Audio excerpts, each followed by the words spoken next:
Good weather and great beaches.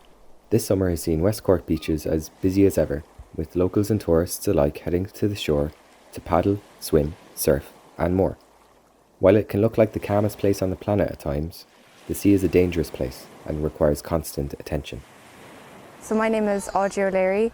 I've been working as a Cork County Council beach lifeguard for 5 years now. This is my 5th year, and I'm one of the senior beach lifeguards here at Inchydoney Beach, West Cork. So we have to be at work for 10:15 every morning. Duty commences at 10:30, so that 15 minutes gives us time to set up. So that's bringing the equipment out of the hut, checking the equipment for any defects, because obviously we can't use equipment if it's broken. Here in Inchydoney as well, we operate the Facebook page. That's my role on the team. So all the other beaches send me the weather conditions, sea conditions, what flag they've raised, and what activities are suitable on the beach for that day. And I input it into software on a laptop, and then I post it onto Facebook every morning. This is really good for the public because it gives them an idea of kind of what beaches are suitable for children, what beaches are good for surfing, families, that kind of thing.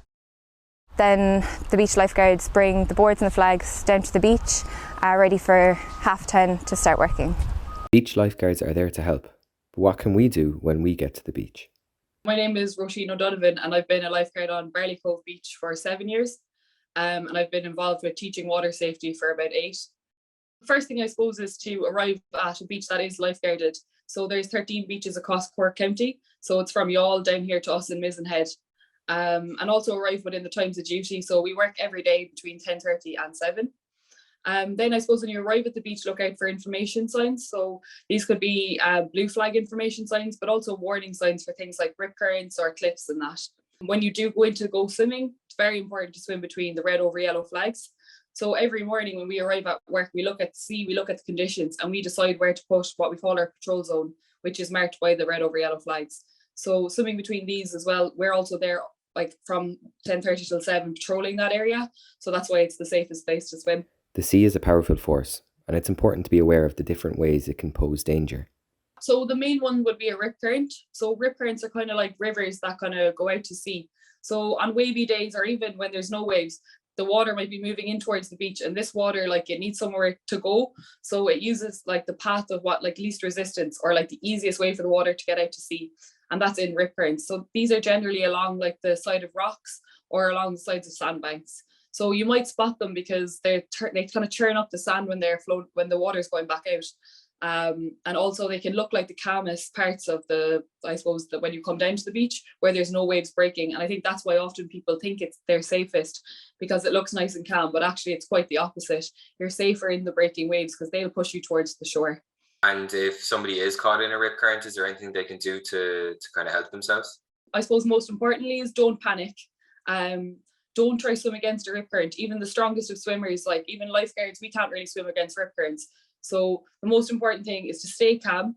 If you can, swim parallel to shore, as most of the rip currents would be heading out to sea. And if you can't, if you find yourself very stuck, if you are on a lifeguarded beach, you can put up your hand and shout for help. But it's very important that it's a closed fist. So that's the international distress signal. So it's above your head, a closed fist waving. And that's important because sometimes, people might be just kind of waving back to their families on the sea, or, when they're in the sea, waving back to their families on the beach. So if we see that signal, we know straight away that person needs attention and they're having difficulty. Aside from the water, some marine life can also cause problems at the beach. On this beach and places like Inchydoney, Garrettstown and the Warren, there'd be a lot of weaver fish. So these are quite small fish, and they kind of bury themselves down into the sand, and they really like the kind of shallow, calm water, and they're really well camouflaged. And on their dorsal fin, they have a spine. So what tends to happen is people are walking in and out of the water, or they're kind of paddling, and they stand on them. And unfortunately, they do give quite a nasty sting, but they are easily treated. So if you do think you've been stung, you come up to the lifeguard station and we'll soak your foot in hot water. And this is the only treatment really. And people say they're normally better within like 15, 20 minutes. So it can be quite painful at first, but there's no need to panic. And if you are on a beach where there's no lifeguards around, just a flask, ask someone. It's hot water is the only thing for it, really. Jellyfish have been spotted at beaches across Ireland this year, with the infamous Portuguese man o' war reportedly seen at both Crosshaven and Garrettstown in March. Lifeguards say they get more questions about them than almost anything else. To be fair, we don't get many dangerous jellyfish around the coast in the summer, really. We're very vigilant for it as well. We'd be carrying out patrols in the morning, looking for them around around the shoreline and in the water. Thankfully, we haven't had any yet down like our side of West Cork. But also, I suppose there is some of the jellyfish that do sting that aren't like very threatening or whatever would be compass jellyfish and blue jellyfish. We do get a few of those. And if you are stung, it's actually the best thing to do is to stay in the sea, because if you do come to us for treatment, all we do is wash the area with salt water. And if it's very bad, we might put an ice pack on it. So staying in the sea where it's cold and the salt water's kind of cleaning it for you is kind of the best thing to do, really. But I suppose the best thing is don't rub it, because that can kind of aggravate the sting. I thought I was being clever by asking whether or not peeing on a jellyfish sting helps relieve the pain. No. I suppose that the best thing for it really is to stay in the sea. I think that's a bit of a myth, to be honest.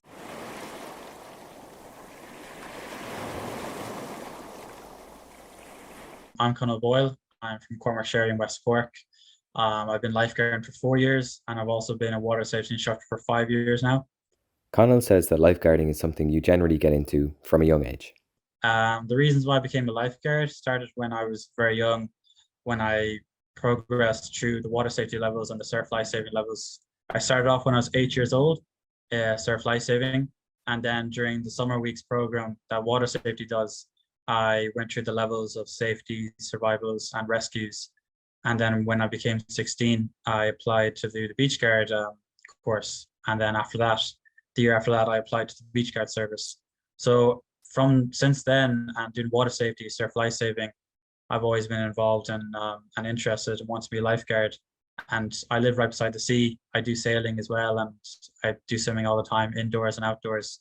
So that's what got my interest going. There's a lot more to being a lifeguard than being a good swimmer, and while it's a serious business, it's enjoyable to learn. So with surf lifesaving, I started down in Inchydoney Beach, and we do competitions, and the stuff that we learn is about, using a rescue board and battling through the surf, learning about big surf, how to wave bash, and also how to navigate yourself if you're stuck in a rip current, and also when you're on a rescue board. We also did fin swimming, so we put on these big fins, and we do sea fin swimming.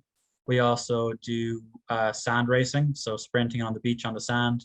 We do this flag racing, is where we lie down, backs turned away from this target, about 7 of us in a line against each other, and then as soon as the whistle goes, we get up, we turn, and we go get the flag. So that's kind of fun. It's good to watch.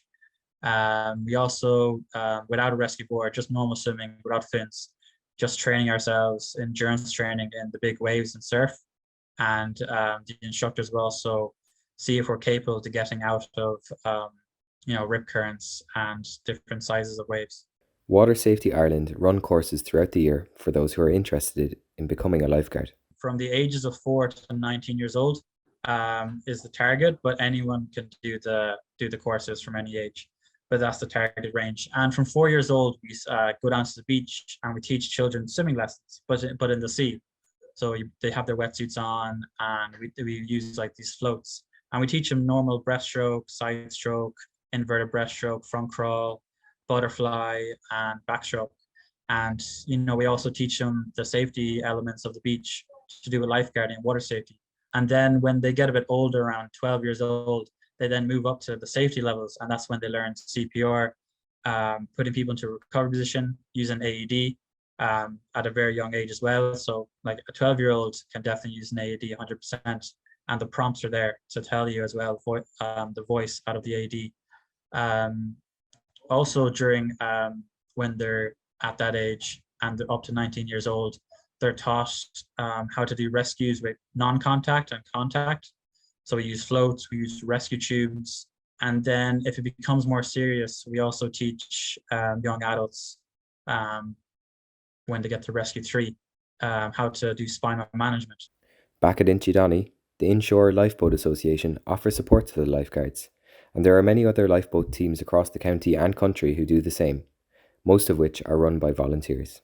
It's a charitable organisation, where the actual kind of funding comes from kind of donations and subscriptions from people, and it has been operating for 50 years under that premise. Thomas Neville has been part of the lifeboat team for 19 consecutive summers.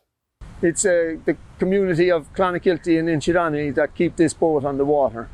Aside from the popularity of the beach, part of the reason there is a lifeboat at Inchydoney comes from the presence of two dangerous channels, which, to the uninformed, can look like the safest place to swim. They see a nice piece of calm water and they go in for their swim. They think it's warm, they think it's safe. It's actually the complete opposite. It's very dangerous. Really strong currents in them, and you'd be swept out to sea in no time. We've noticed that in the last few days. There's been a lot of people heading down to the West Channel here, so we've been going down and telling them to move up between the flags. The lifeboat at Inchydoney operates 7 days a week during the summer, and for Thomas and the rest of the team, the morning routine is designed to help prevent any dangerous situations from occurring. Well, you come down in the morning, you get the boat out, get the engine running, do a patrol around the area, cover the channels, go out and about, just make sure that the boat is running, and with people getting on the water early on, kind of staying on the water while there's numbers on the water, and communicating with the lifeguards, and just keeping the area safe and keeping the people within the patrol zone and away from the danger areas that are prevalent in Inchydoney. While they don't spend the entire day on the water, the lifeboat team are always in contact with the lifeguards to ensure safety for everyone. It's a numbers kind of a thing. If there's a lot of people in the water and they tend to be going outside the swim zones and into the dangerous areas, we'd be patrolling and corralling them into the actual patrol zones. We'd just kind of stay out there and be a presence, but we wouldn't stay out there all the time. We'd be kind of in and out. But with the boat close proximity to the water, you can launch in no time. And with correspondence with the lifeguards keeping an eye on the actual waters, we can be out to whoever is at risk in no time. An average of 115 drownings occur in Ireland every year, while lifeguards in 2021 rescued an estimated 473 people from difficulty. So that's what we'd ask members of the public to do, is just swim at a lifeguarded beach and swim always between the red and yellow flags. At the end of the day, we're here for your safety. So it's good that, the public do listen to us, and the public are really good, like they always cooperate with us. So we'd like to thank the public for also doing that. Lifeguards and lifeboats have been called into action on multiple occasions across West Cork this summer, entering the sea to save the lives of those at risk. With West Cork beaches packed to the brim with the good weather and the return of tourists this summer, it's clear that the people keeping us safe are as important as ever before.